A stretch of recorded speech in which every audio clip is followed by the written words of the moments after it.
오늘은 연약한 인생을 향한 하나님의 임재라고 하는 제목으로 하나님 말씀 나누기를 원합니다. 광야에서 양을 치며 살아가던 모세에게 어느 날 한 구경거리가 나타났습니다. 그것은 떨기나무에 불이 붙어 있는 것이죠. 근데 불난 게 뭐가 그렇게 신기한 일이라고 자세히 가서 살펴보았을까요? 그 불은 평소에 보던 불이 아니었기 때문입니다. 그 불은 신기하고 아주 기이한 불이었습니다. 왜냐하면 떨기나무에 불이 붙었는데 나무는 타지 않고 불은 계속 이어지고 있었기 때문이죠. 아주 기이한 현상을 보게 된 것입니다. 때로 하나님의 기적에는 어떤 메시지가 있습니다. 떨기나무에 불이 붙은 것은요, 단순히 모세의 관심을 끌기 위한 그런 것이 아니라 모세를 부르시고 그에게 소명을 주기 위하심이었어요. 떨기나무는 광야에서 흔하게 볼 수 있는 잡목이었습니다. 보잘것없는 나무였어요. 이름만 나무지 사실은 풀보다 못한 거였습니다. 그리고 모양도 이쁘지 않았기 때문에 관상소로 쓰일 수도 없었죠. 큰 나무가 아니었기 때문에 그늘을 만들어주는, 광야에서 그늘을 만들어주는 나무는 귀하거든요. 그런데 떨기나무는 그런 나무도 아니었어요. 자기들끼리 바람에 의해 부딪히다가 쉽게 불이 나고 사라지는 그런 보잘것없는 나무가 떨기나무였다는 것이죠. 그런데 그런 떨기나무에 하나님의 임재가 있고 하나님의 불이 붙으니까 어떤 메시지가 되더라는 것입니다. 모세는 광야에서 40년간 이런 떨기나무와 같은 인생을 살았습니다. 애굽에서 잊혀진 인생이었죠. 도망자로 살았던 40년 동안은 자신의 소유도 없이 장인의 양떼를 치며 그렇게 살아갔던 무료하고 연약하고 보잘것없는 인생이 바로 모세의 인생이었다는 거예요. 그런데 그런 연약한 모세의 인생에 하나님이 찾아오시니까, 하나님이 임재하시니까 달라지더라는 것. 이게 바로 떨기나무에서 발견하게 되는 하나님의 메시지입니다. 여러분, 사도행전 2장에서 오순절 이 성령의 역사를 기억하시죠? 그때 거기에 모여 있었던 사람들은요, 제자들뿐만 아니라 많은 사람들이 다 어떤 영적 실패를 경험하고 있던 사람들이었어요. 왜냐하면 예수님이 십자가에 달려 죽으실 때에 아무 일도 하지 않았거든요. 아무 일도 하지 않은 것뿐만 아니라 그들은 도망갔거든요. 자기들에게도 피해가 갈까봐 그들은 아무런 행동도 하지 않았거든요. 그런데 그렇게 예수님의 사명을 받았으면서도 아무것도 하지 않은 그들에게 성령의 불이 임하니까 그들이 달라지더라는 것입니다. 예수님을 부인했던 베드로도, 예수님 잡히시던 날 다 도망갔던 다른 제자들도 그들의 삶에 성령의 불이 임하니까, 하나님의 임재가 나타나니까 그들의 인생이 완전히 바뀌게 되었다는 것이죠. 여러분, 하나님의 임재는 연약한 인생을 변화시킵니다. 하나님의 임재는 정말 보잘것없는 시들어진 인생을 다시 살아나게 하는 것입니다. 지금 모세는 나이가 80입니다. 과거에는 오래 살았으니까 80이면 젊었겠다 이렇게 생각할 수 있겠지만 그렇지가 않다는 거죠. 시편 90편 10절에 보니까 우리 연수가 70이요 강건하면 80이라도 그 연수의 자랑은 수고와 슬픔뿐이요 신속히 가니 우리가 날아가니이다. 인생이 70, 80이면 다 지나갔다라고 이야기해요. 그런데 지금 이 시편을 누가 썼어요? 모세가 쓴 시편이거든요. 그러니까 모세는 알고 있는 겁니다. 내가 지금 80인데 이 나이에 뭘 하겠느냐. 지금 40년간 내 양떼도 아니고 장인의 양떼를 치며 살아가는 내가 도대체 뭔 새로운 일을 할 수 있겠느냐. 그렇게 시들어진 인생이었다라는 거죠. 내일을 꿈꿀 수 없는 무너진 인생이었어요. 하루하루 살아가는 그런 삶이었다. 소망 없는 삶이었다라는 것이죠. 이것이 오늘 모세의 형편이었습니다. 그런 모세 앞에 하나님께서 찾아오셔서 떨기나무와 같은 모세의 인생을 들어 하나님께서는 메시지로 쓰시기를 원하는 거예요. 메신저로 쓰기를 원하시는 거예요. 민족을 구원할 해방자로 쓰기 원하셨다라는 것이죠. 여러분, 하나님의 임재를 경험하면 연약한 우리의 삶에도 역사가 일어날 수 있는 줄로 믿습니다. 20세기 가장 영향력 있는 영성가를 꼽으라면 헨리 나우엔일 거예요. 헨리 나우엔이라는 사람 많이 이름 들어보셨죠? 근데 이 사람은 가톨릭 예수회에서 서품을 받은 신부였습니다. 그런데 그의 영성이 이 개신교 많은 목회자와 성도들에게 귀감을 주고 그렇게 도전을 주었던, 상당한 영향을 주었던 사람이었던 거죠. 예일과 하버드에서 신학을 가르쳤고 빈민가에서 복음을 전하기도 했고 평생을 발달장애인들을 위한 사역으로 그의 삶을 드리기도 하였습니다.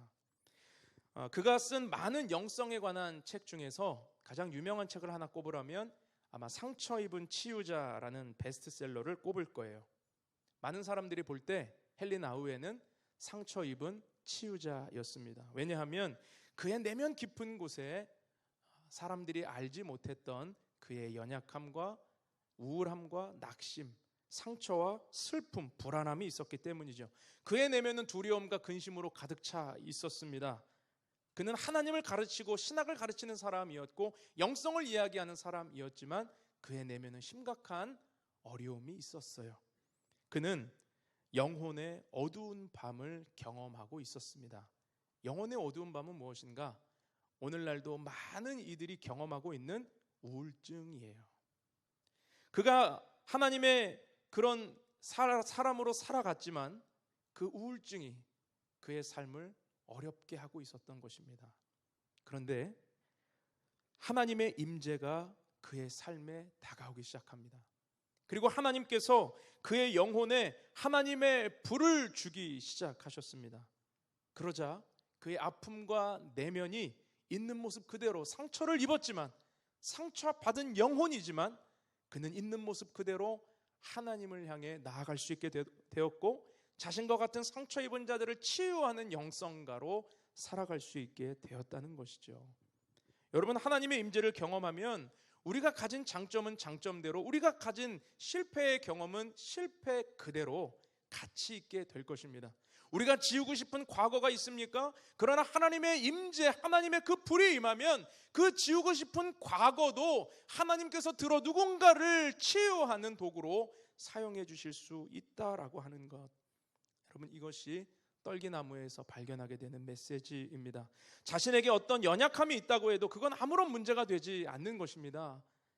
불이 붙는 순간 우리는 전혀 다른 삶으로 나아가게 될 거예요. 지난 날을 원망하고 후회하고 지난 날을 분노한다 하더라도, 우리 연약함 때문에 주저앉고 싶다 해도, 환경 때문에 무너져도 우리가 하나님의 임재를 경험하게 되면 다시 일어서게 될 줄로 믿습니다.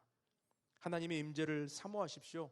하나님은 오늘도 우리의 인생 가운데 찾아오시는 분이십니다. 하나님은 오늘도 우리의 내면에 노크하고 계십니다.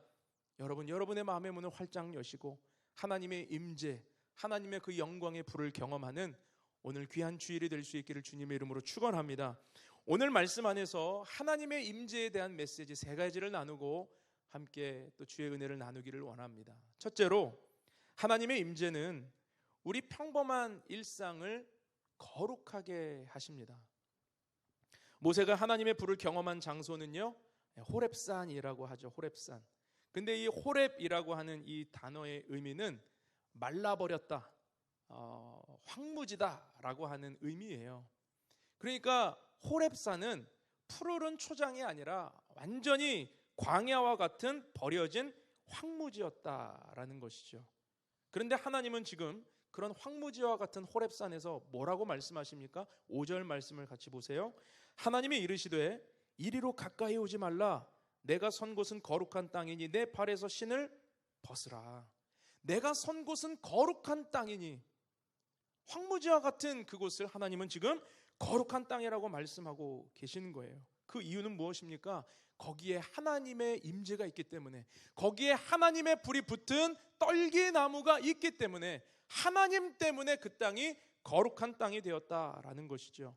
메마른 인생 가운데 찾아오신 하나님 때문에 황무지가 거룩해진 것입니다. 하나님의 임재를 경험하면 여러분, 우리가 서 있는 모든 자리가, 우리의 평범한 일상이 거룩해질 수 있다라는 것이죠. 여러분, 하나님의 임재가 임하면 나 때문이 아니라 하나님 때문에 우리의 생각이 거룩해지고요, 하나님 때문에 우리의 모든 결정이 거룩해질 수 있다는 것. 여러분, 이것을 경험할 수 있는 은혜가 있기를 바랍니다. 너의 선 곳은 거룩한 땅이니 내 발에서 신을 벗으라. 여러분에게 거룩한 땅은 어디입니까? 모세에게 거룩한 땅은 먼지 날리는 삶의 현장이었어요.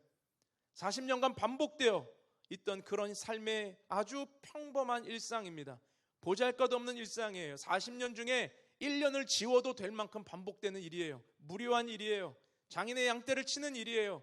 수도 없이 그곳을 지나갔던 일상입니다. 그런데 거기 하나님이 나타나시자, 하나님이 임재하시자 그 일상이 거룩해지기 시작했다라는 것, 여러분, 이것이 우리에게도 일어나기를 간절히 축복합니다. 17세기 파리의 갈멜 수도원에 이 로렌스라고 하는 부엌의 성자라고 불렸던 이 수도사가 있었습니다. 그런데 그는요, 이 수도원에서 특별한 일을 하는 사람이 아니었고, 그가 부엌의 성자라고 불리는 이유가 있었어요. 뭐냐면 그가 평생을 그곳에서 부엌에서 허드렛 일을 하는 사람으로 살았기 때문이죠. 그런데 왜 성자라는 이름이 붙여졌을까? 그는 그가 했던 부엌의 일들을 허드렛 일이라 여기지 않고 하나님께 예배하는 자리로 그의 삶의 모든 시간들을 올려드리고 있었다는 것입니다. 주님께 하듯, 모든 일을 주님께 하듯 하였고, 그 일을 통해 하나님의 임재를 경험하고 있었어요.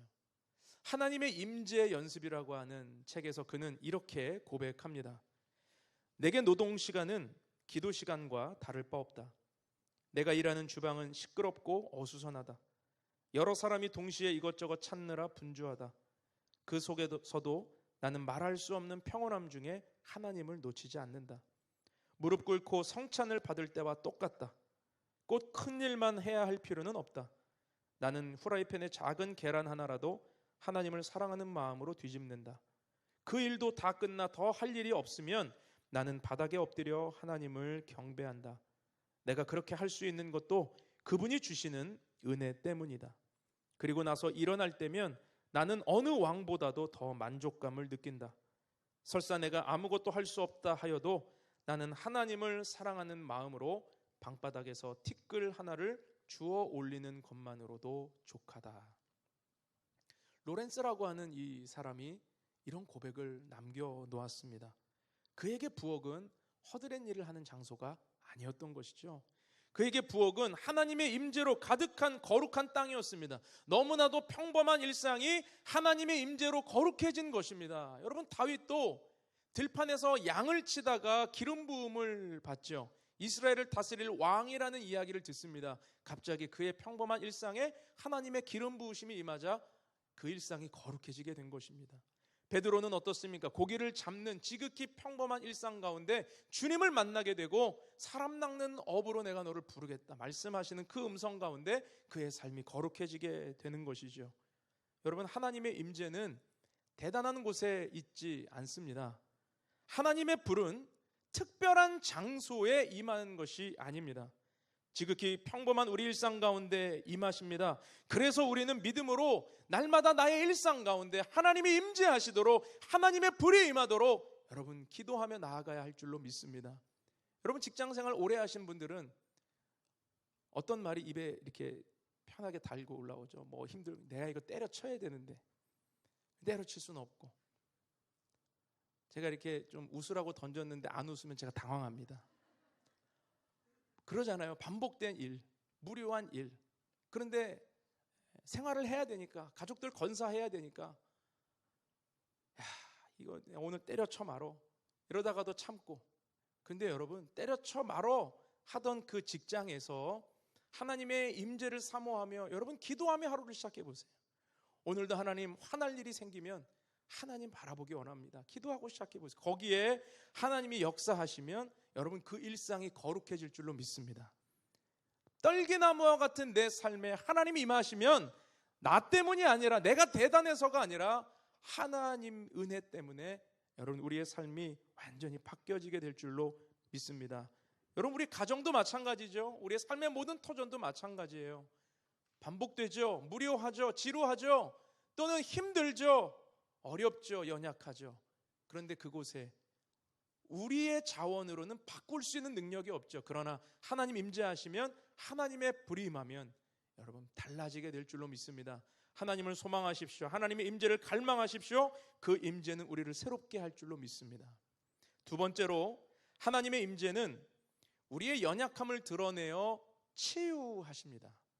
우리의 연약함을 드러내어 치유하시는 하나님. 2절 말씀을 보겠습니다. 여호와의 사자가 떨기나무 가운데로부터 나오는 불꽃 안에서 그에게 나타나시니라. 그가 보니 떨기나무에 불이 붙었으나 그 떨기나무가 사라지지 아니하는지라. 자, 여기서 불꽃이라고 하는 것, 이것은 히브리어로 쉐카이나라는 단어가 쓰이거든요. 영광의 불꽃, 영광의 임재를 뜻합니다. 쉐카이나. 구름 기둥과 불 기둥의 그 역사도 하나님의 쉐카이나였어요. 그리고 언약궤 위에 나타났던 그 하나님의 임재도 쉐카이나입니다. 그런데 우리가 하나님의 임재를 경험하면 어떤 경우에도 우리는 자신을 숨길 수가 없게 됩니다. 하나님의 그 영광의 빛이 우리의 내면 깊은 곳을 비추시기 때문에 그래요. 하나님의 임재가 임하면 여러분, 우리의 삶에 하나님의 빛이 우리를 관통하시고 우리의 내면의 아픔과 상처와 우리의 어려움을, 내가 포장하고 있었던 것들을 드러내시기 때문이에요. 내가 포장하며 신고 다녔던 내 신을 주께서 벗기시기 때문입니다. 그렇게 열심히 가리고 살았던 나의 추함을 주님의 영광의 빛이 임하면 주님께서 드러내시기 때문이에요. 그런데 여러분, 그렇게 비추고 드러내고 들춰내는 것만으로 끝나면 누가 은혜 받고 싶어 합니까? 누가 하나님 만나고 싶어 합니까? 누가 하나님 경험하고 싶어 해요? 그렇지 않죠. 그러나 하나님은 우리의 삶에 빛으로 임하시고 우리를 드러내실 때에, 우리의 상처를 드러내실 때 그것으로 끝나는 것이 아니라 하나님은 반드시 치유하시며 고치시며 우리를 품어주신다라는 것, 여러분, 이것을 기억하는 은혜가 있기를 바랍니다. 어떻게 할 수 있습니까? 불이 붙었는데, 떨기나무에 불이 붙었는데 나무가 타지 않잖아요. 나무가 상하지 않아요. 나무가 그을리지조차 않아요. 여러분, 이게 비밀입니다.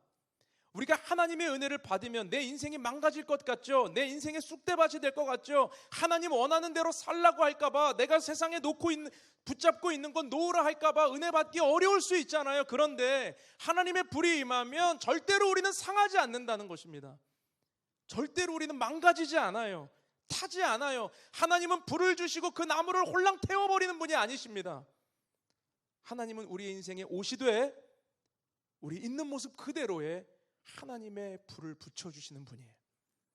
그 불이 임하면 우리는 어떤 모습이든 관계없이 하나님의 뜻 가운데 치유가 일어나고, 하나님과의 만남은 우리를 새롭게 하며 하나님의 임재는 우리를 새로운 자리로 이끌어 갈 줄로 믿습니다. 모세는 40년 전에 애굽의 왕궁에서 살 때 화려하고 멋진 사람이었어요. 애굽의 학식을 다 배웠고 그가 이제 히브리 민족을 위해 뭔가 할 수 있겠다 생각했던 사람이었습니다. 그래서 뭔가 해볼까 하고 내려갔다가 사람을 죽이게 되죠. 민족을 도와주다가, 형제를 도와주려다가 그 일이 탄로가 나서 그는 도망자 신세가 되었지 않습니까? 그렇게 미디안 광야로 숨어 들어갔는데 잠깐 숨었다가 뭔가 자기에 대한 죄가 풀어지면 나오려고 했는데 그게 40년 지난 거예요. 40년간 그는 애굽 중앙 정치 무대에서도 완전히 잊혀진 인생이 되었던 것입니다. 그렇게 40년간 잊혀진 인생으로 소망 없이 하루하루 살아가고 있었던 그에게 왜 상처가 없었겠어요? 하나님이 찾아와서 이제 너를 내가 쓰려 한다, 이제 너를 내가 붙들려고 한다라고 할 때 그가, 우리가 이제 3장에서 앞부분만 보았지만 쭉 이어지는 모습을 보면 정말 하나님이 혼내실 만큼 그는 하나님 앞에 변명을 늘어놓잖아요. 못합니다. 그 이유가 뭐예요? 그의 상처 때문이죠. 내가 뭔가 준비되어서 하려고 할 땐 쓰지도 않으시더니 이제 힘 빠지고 늙어서 아무것도 할 수 없을 때 지금 쓰신다고요? 저 지금 추한 모습인데, 사람들 앞에 나타날 수 없는 모습인데, 사람들 앞에 내가 지금 이 모습으로 뭘 리더십을 발휘합니까? 못합니다. 이게 상처에서 비롯된 거죠. 그런데 하나님은 그런 모세를 태우지 않아요. 그를 사르지 않습니다. 그를 상하게 하지 않습니다. 하나님은 그런 모세를 하나님의 불로, 하나님의 임재로 덮어주고 계시다라는 거죠. 여러분, 하나님의 임재는 우리를 절대로 망가뜨리지 않습니다. 우리를 절대로 무너뜨리지 않습니다. 우리의 인생에 절대로 어려움을 주지 않아요. 하나님의 임재는 우리의 내면 가운데 있는 상처 그대로를 들어 쓰시며 하나님 그대로를 가치 있게 여기시며 하나님의 은혜로 덮어주신다는 것입니다. 제가 중학교 3학년 때 일인데 하나님을 처음 만났을 때의 경험이에요. 중학교 3학년 때 수련회를 갔는데 고등부 형이 은혜를 받았는지 뭐 했는지 앞자리에서 뒹굴뒹굴 굴르면서 정말 뭐 나라를 잃은 사람처럼 울고 불고 소리를 지르고 난리를 치더라고요. 어린 눈에 너무 추해 보였습니다. 야, 만약에 하나님 만나서 저렇게 된다면 나는 은혜 받기 싫다. 이해되시죠? 어떤 마음인지. 꼭 그런 사람 안 만나도 예배 때 막 열심히 손들고 뛰고 이런 사람 보면 저 사람 나는 저런 하나님 만나고 싶지 않아. 점잖은 하나님 만나야지. 뭐 이런 생각하실 수 있잖아요. 그러니까 제가 어린 눈에 처음 보는 광경이니까 막 죄를 고백하고 울면서 땅을 치면서 아니 고등부 형이 뭘 이렇게 죄를 졌다고 막 그러고 울고 있는 거예요. 그래서 제가 생각했어요. 저 형이 하나님을 만나서 저런 거라면 신을 만난 건데 기뻐야지. 왜 죄송해요 표현이 저 울고 있어 이런 표현인 거예요. 왜 울고 있어? 막 이해가 안 되는 거예요. 그런데 그 다음날 제가 그러고 있더라고요. 하나님 만난 거예요. 그 다음날 제가 그러고 있어요. 제가 어렸을 때는 수련회를 거의 한 4, 5일을 했습니다. 지금 그렇게 하면 큰일 나죠 부모님들한테. 근데 둘째 날 제가 하나님 만난 거예요. 그리고 제가 그렇게 막 제 죄가 막 견딜 수가 없어지는 거예요. 은혜 받기 싫은 사람이 은혜를 받았는데 이게 이성이 살아있잖아요. 하나님을 고백하면서 울고 막 있는데 이성에서는 나 너무 추하겠지? 내 친구들 다 보고 있는데 나 이러면 안 되는데 멈추지가 않아요 눈물이.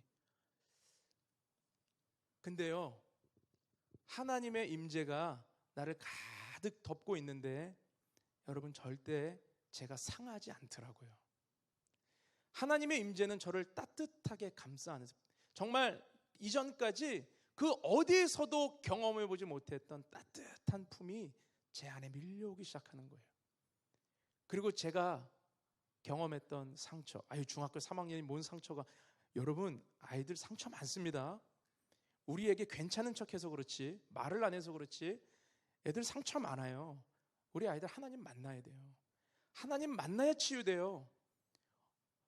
하나님을 만나고 제 안에 하나님 내가 무엇이길래 나 같은 자를 사랑하셨습니까? 내가 무엇이길래 나를 위해 십자가에 예수 그리스도를 달려 죽이셨습니까? 막 이 고백이 막 나와요. 그런데 하나님이 저를 감싸기 시작하는데 정말 막 그 자리를 떠나고 싶지 않을 만큼의 엄청난 사랑의 빛이 나를 감싸고 계시더라고요. 눈물 흘리고 망가지고 콧물 흘리고 친구들이 날 어떻게 볼까? 나중에는 아무렇지도 않아요. 여러분 망가지는 것을 두려워하고 숨기고 포장하지 말기를 주님의 이름으로 축원합니다. 예배드리다가 누가 가장 어리석은 사람이냐면 은혜가 임할 때 그거를 이렇게 쫓아버리는 분들이에요. 눈물 흘릴 것 같아. 나 왜 이래? 바람으로 날려요. 아니야. 여러분 하나님의 은혜가 임하면 받으셔야 돼요. 하나님 눈물을 주시면 흘리셔야 돼요. 하나님이 고백을 주시면 그 고백 붙잡고 엎드리셔야 돼요. 그 하나님의 임재가 절대로 우리를 상하게 하지 않습니다. 우리의 인생을 태워버리지 않아요. 우리를 부끄럽고 수치스러운 자리로 내몰지 않으세요. 하나님은 우리를 따뜻한 품에 안으시며 하나님의 사랑의 팔로 붙잡아 주십니다. 우리를 치유해 주십니다. 여러분 우리가 어디 가서 치유받을 수 있습니까? 누구한테 좋은 사람한테 상담받으면 치유받을 수 있나요? 어떤 유명한 상담가에게 10회권 끊어가지고 10번 상담자 내담자 해가지고 우리가 2시간씩 일주일에 한 번 2시간씩 상담받으면 내 영혼이 치유받습니까? 물론 도움은 받을 수 있죠. 그러나 근본적인 치유와 해결은 예수 그리스도께로 나아가야 합니다. 하나님의 임재가 아니면 해결되지 않습니다. 영혼의 어두운 밤을 경험하고 있는 분들이 계십니까? 공황장애와 같은 내 힘으로 해결할 수 없는 일을 경험하는 분들이 계십니까? 밤에 잠을 자지 못해서 불면증에 시달리는 분들이 계세요?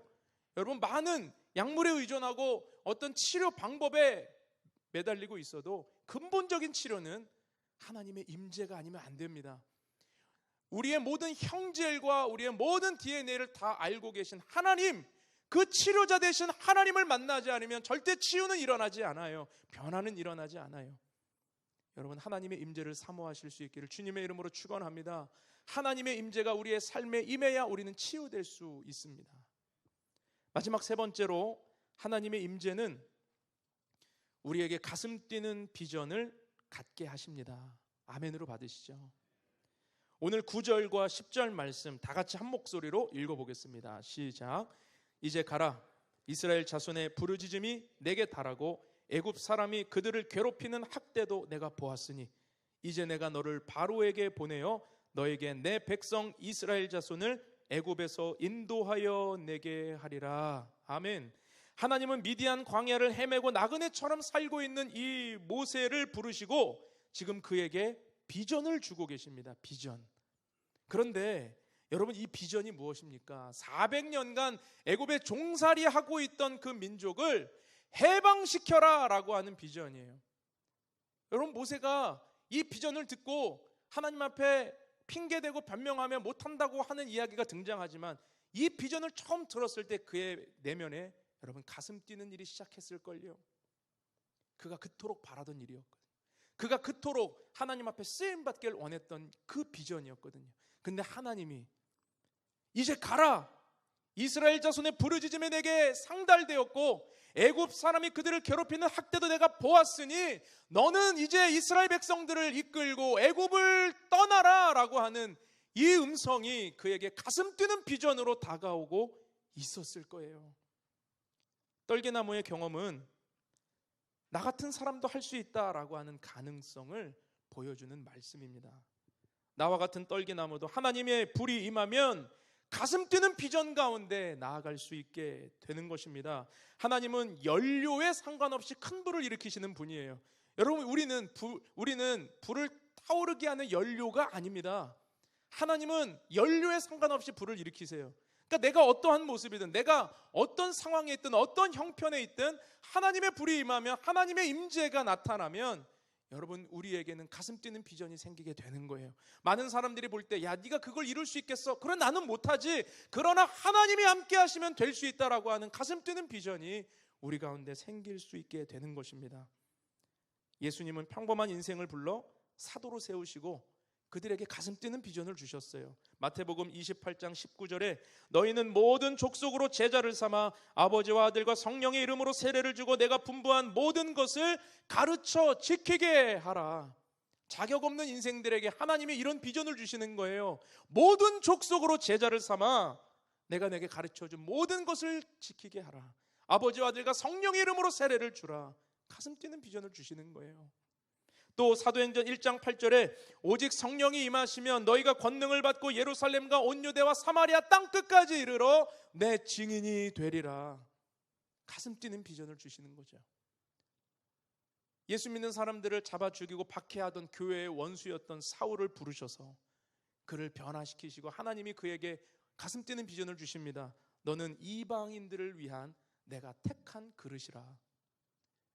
바울은 이 비전을 붙들고 평생을 그 가슴 뛰는 비전을 붙들고 하나님 앞에 쓰임받는 종으로 살아가게 되었다는 것입니다. 종교개혁자 마틴 루터는요, 로마서를 강론하다가 그의 마음에 불이 임했어요. 로마서 1장 17절에서 18절 말씀이 루터의 마음에 붙은 불의 말씀이었습니다.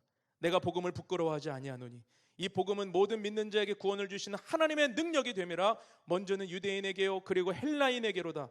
복음에는 하나님의 의가 나타나서 믿음으로 믿음에 이르게 하나니 기록된 바 오직 의인은 믿음으로 말미암아 살리라 함과 같으니라. 오직 의인은 믿음으로 말미암아 살리라 함과 같으니라. 중세 부패한 로마 카톨릭을 향해서 종교 개혁을 이룰 수 있는 가슴 뛰는 비전이 그의 내면 가운데 심어지게 된 거죠. 하나님의 임재 가운데 그는 목숨 걸고 종교 개혁을 이루어내는 동력을 얻게 되었던 것입니다. 구약의 선지자 예레미야도 하나님께서 이스라엘 백성들에게, 유대인들에게 예루살렘을 향하여 멸망할 것을 선포하라고 하셨을 때 그의 내면에는 갈등이 있었습니다. 그러나 하나님이 그의 마음에 지울 수 없는 불을 주셨다고 예레미야는 고백합니다. 그가 하나님을 전하지 않고 하나님의 말씀을 전하지 않겠다고 그렇게 갈등했던 이유는 그가 전하면 사람들이 그를 조롱하고 핍박하고 나무에 달아 매달기도 하고 수염을 뽑는 수치를 주었기 때문이죠. 그런데 예레미야가 그래서 그것 때문에 내가 안전하려고 그래도 마음에 치울 수 없는 불이 그를 계속했다 그래요. 예레미야 20장 9절 말씀, 내가 다시는 여호와를 선포하지 아니하며 그의 이름으로 말하지 아니하리라 하면 나의 마음이 불붙는 것 같아서 골수에 사무치니 답답하여 견딜 수 없나이다. 예레미야 마음에 임한 이 불, 가슴 뛰는 비전이에요. 민족을 향한 메시지. 여러분, 우리의 삶의 현장에서 하나님이 임해야 마른 막대기와 같은 보잘것없는 떨기나무와 같은 우리 인생에도 가슴 뛰는 비전이 생기게 되는 것입니다. 여러분, 우리가 예수를 믿으며 이 땅을 살아갈 때 하나님은요, 여러분이 그대로 일상을 잘 살다가 천국 오는 것, 그거 원하시는 거 아니에요. 하나님은 여러분 한 사람 한 사람을 통해서 가슴 뛰는 비전을 주고 계셔요. 여러분을 통해 이루실 일이 있으십니다. 여러분의 삶의 자리에서 평범한 그 일상에서 하나님은 이루실 일이 있으셔요.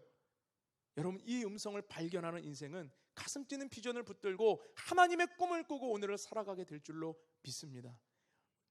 젊은 시절 뜨겁게 하나님 믿으셨던 분들 이런 고백 많이 해보셨죠? 내가 직장인 선교를 위해 내가 정말 헌신하겠습니다. 내가 학원 복음화를 위해 선교하겠습니다. 내가 정말 하나님 나라와 그 의를 위해 열심히 헌신하며 살겠습니다. 그런데 세상의 무거운 짐이 억누르고 자꾸만 우리의 비전이 축소가 돼요. 직장 복음화가 아니라 그냥 우리 부서의 복음화를 위해. 근데 이것도 시간이 좀 지나면 우리 팀의 복음화를 위해. 이게 조금 지나면 내 옆 사람 어떻게 전도 한번 해볼까. 이것도 시간이 지나면 나나 잘 믿자. 여러분, 그러나 하나님의 지울 수 없는 불은 그렇게 잠깐 타다가 마는 게 아니에요. 하나님의 임재 가운데 우리가 가슴 뛰는 비전을 갖게 되면 처음 여러분이 경험하셨던, 처음 여러분이 가졌던 그 비전이 다시 회복되게 될 줄로 믿습니다. 많은 사람들이요, 하나님 앞에 헌신을 이야기하고 하나님 앞에서 살아가겠다 이야기해요. 그러나 시간이 지나고 세상의 강팍한 그런 어려움 속에서 자꾸만 비전이 축소되죠. 타협하죠. 요 정도는 할 수 있는데 이거는 안 된다. 그러나 아닙니다. 하나님 은혜가 임하면, 하나님 비전이 우리 가운데 임하면 여러분, 우리는 다시 비전을 회복하게 될 뿐만 아니라 하나님께서 주시는 영적인 자리로, 하나님께서 주시는 가슴 벅찬 비전의 자리로 나아가게 될 줄로 믿습니다. 여러분, 식어진 가슴에 불이 붙기를 사모하시기 바랍니다. 하나님이 임하셔야 됩니다. 하나님이 여러분 가정과 직장과 사업 모든 삶의 영역에 하나님이 임재하셔야 됩니다. 그 하나님의 임재를 갈망하고 사모하며 주님 앞에 나아갈 수 있기를 주님의 이름으로 간절히 축원합니다.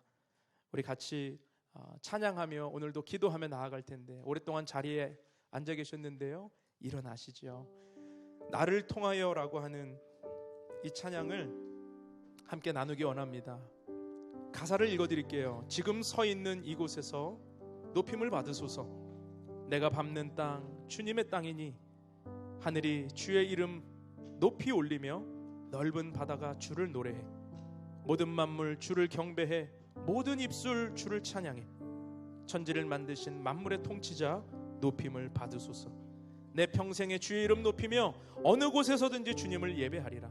내가 밟는 땅 모든 아버지의 땅이니 아버지의 영광이 선포되어야 하리. 찬양하며 주님을 예배할 때 하늘 가득한 주의 영광 보리라. 나를 통하여 나의 입술을 인하여 주의 이름 높임을 받으소서. 이 고백이 오늘 저와 여러분의 고백되기를 축원합니다.